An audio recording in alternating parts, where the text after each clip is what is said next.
Saudações, queridos alunos, queridas alunas, muito prazer para você que é novato aqui.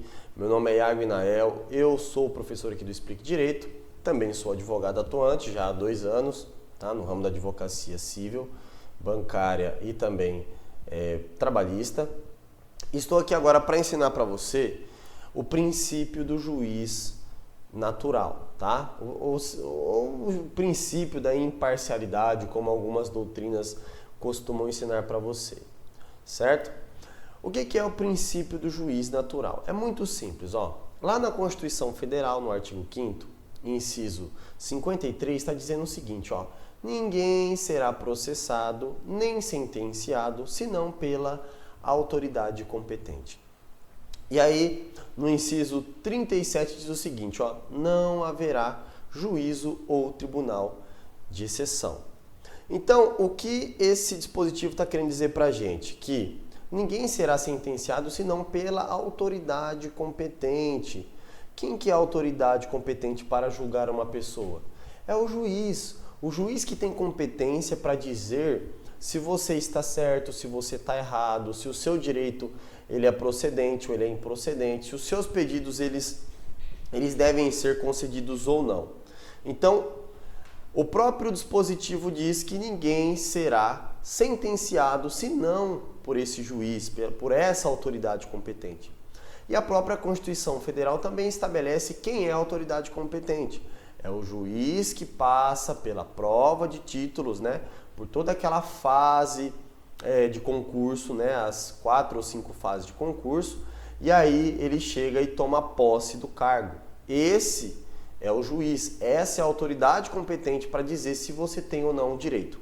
Pode qualquer Zé Ruela, qualquer tipo de autoridade dizer para você o que você tem ou não tem direito no judiciário? Claro que não. Se você vai no balcão lá da prefeitura, um funcionário pode dizer para você se você tem ou não direito de requerer um documento? Não. Quem vai dizer isso é o juiz. Quando uma pessoa chega em você e fala, não entra com essa ação não, que você não vai ganhar não, essa ação aí não vai dar procedência não. Essa pessoa que disse isso, ela tem autoridade para dizer isso? Não. Só o juiz é que vai ter essa autoridade, né, que vai ter esse poder de voz de dizer se você tem ou não algum tipo de direito, tá? Então só o juiz pode sentenciar você. E não haverá juízo ou tribunal de exceção. O que isso significa? Imagina que você comete um tipo de...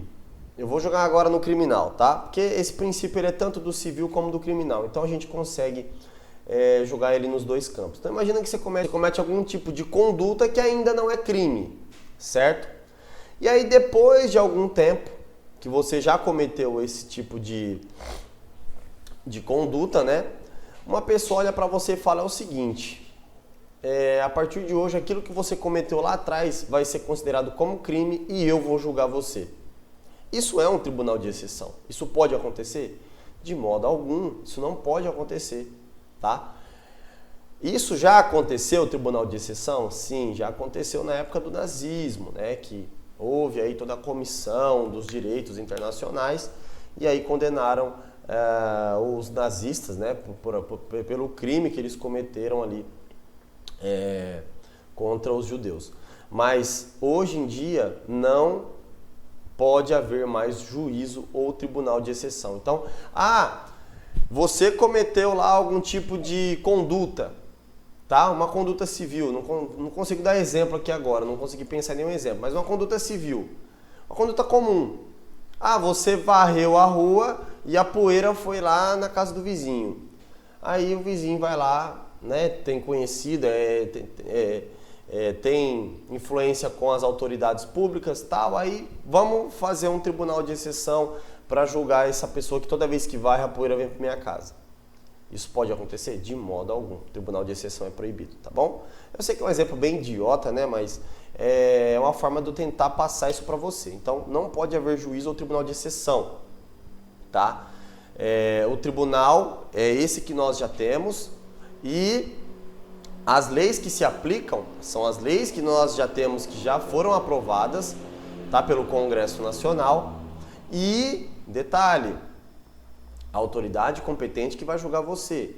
sem exceções. Então, se você comete um tipo de ato que não é caracterizado como um crime, não adianta vir posteriormente, a título de exceção, querer julgar por um ato que você fez quando esse ato não era uma infração civil ou um crime, certo? Continuando aqui, nós temos os requisitos para caracterizar o juiz natural. E quais são esses requisitos? O julgamento deve ser proferido por alguém investido de jurisdição, que é o juiz togado, tá? Só ele pode dizer se você tem ou não direito.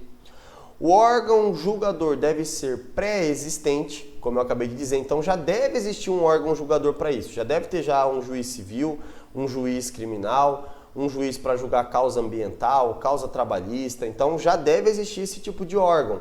Não pode ser criado um órgão posterior ao seu ato, tá?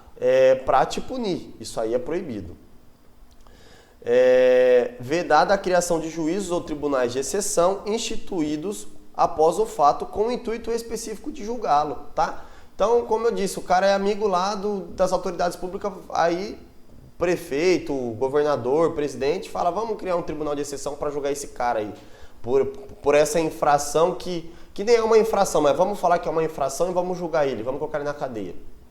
Não pode, tá? Princípio do juiz natural. A causa deve ser submetida a julgamento pelo juiz competente, tá? Pelo juiz competente, pelo juiz togado, certo? De acordo com as regras postas pela Constituição Federal e por lei, tá bom? Então, no juizado especial civil, no juizado especial civil é o juiz leigo, certo? Mas ele, mesmo sendo um juiz leigo, ele está incumbido para aquele cargo, tá? Ou seja, ele foi selecionado para exercer esse cargo. Então, o juiz leigo, ele também é um juiz competente, tá? Continuando aí, ó, a gente tem uma observação, que o artigo 43 estabelece o seguinte, ó. Determina-se a competência no momento do registro ou da distribuição da petição inicial. Aqui a gente tem o princípio que se chama perpetuatio jurisdicionis, tá? Então, essa jurisdição ela vai perpetuar. Quando você peticiona, você protocola a sua petição inicial, ocorre um sorteio. Então, sorteia qual vara que vai cair. Caiu lá na primeira vara civil, certo? Caiu lá na primeira vara civil. Ou seja, o seu processo desde o início até a sentença de primeiro grau e até após os recursos e tudo, e, por exemplo, o seu recurso finalizou aqui no STJ, tá? Então vamos lá, aqui a gente tem a petição inicial, aqui a gente tem a sentença de primeiro grau, certo? Primeiro grau.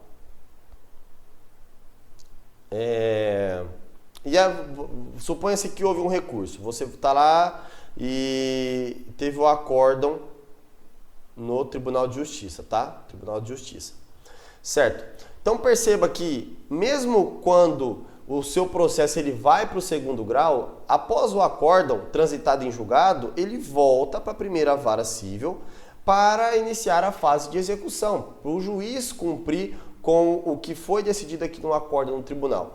Então, a competência ela é determinada no momento em que você distribui a sua petição inicial. A competência é de qual vara? Primeira vara, segunda vara, certo? Continuando a leitura aqui, ó. Sendo irrelevantes as modificações do estado de fato ou de direito ocorridas posteriormente. Então vamos lá, você mora na cidade de São Paulo, tá? São Paulo capital, você mora lá. Você distribuiu uma ação lá na cidade de São Paulo. Aí, passado um ano, sua ação está lá tramitando, você se muda para a cidade de Campinas. Você pode levar o seu processo de São Paulo para a cidade de Campinas? É claro que não. Perpetuatio jurisdicionis. Você não pode tirar esse processo de São Paulo e levar para Campinas. Por quê? Porque a competência foi determinada no momento do registro da distribuição da petição inicial. Então, esse processo ele vai tramitar em São Paulo até o fim. Tá bom? Agora aqui, ó, a exceçãozinha aqui, ó. Todo mundo ama. Salvo, ó, quando suprimirem órgão judiciário ou alterarem a competência absoluta, certo? Então vamos lá. O que é supressão de um órgão judiciário? Suponha-se que num órgão judiciário tenha lá 10 varas cíveis, tá? E aí o Estado decide retirar uma dessas varas cíveis. Então todos os processos da 10ª vara, por exemplo, eles vão ser analisados pela 9ª vara. Então aí há uma supressão de órgão julgador, tá bom? Isso pode ocorrer? Pode. Já ocorreu? Não, a gente nunca viu na prática. Mas a lei estabelece, né? O próprio legislador estabeleceu essa possibilidade. Ou alterarem a competência absoluta. Então olha só que interessante sobre o caso dessa alteração de competência absoluta. Suponha-se que todos os processos distribuídos na vara federal, né, que são obrigatórios serem distribuídos na vara federal, todos os processos têm a perpetuatio jurisdictionis. Aí vem uma lei e diz que vai haver agora o juizado federal, tá? O juizado especial federal. E aí estabelece que todos os processos de até 60 salários mínimos devem obrigatoriamente tramitar no juizado especial federal. O que vai acontecer? Pode haver, sim, essa distribuição desses processos de até 60 salários mínimos que estavam na vara comum para a vara do juizado especial federal. Então, alterou a competência. Então, se antigamente era relativa, agora vai ser uma competência absoluta. Continuando aqui, havia chegado o cliente aqui no escritório e eu tive que fazer um breve atendimento, tá? Mas continuando aqui, ó, a gente estava falando da perpetuatio jurisdictionis, certo? Salvo quando suprimirem o órgão judiciário ou alterarem a competência absoluta, tá bom? Então, toda vez que alterar essa competência absoluta,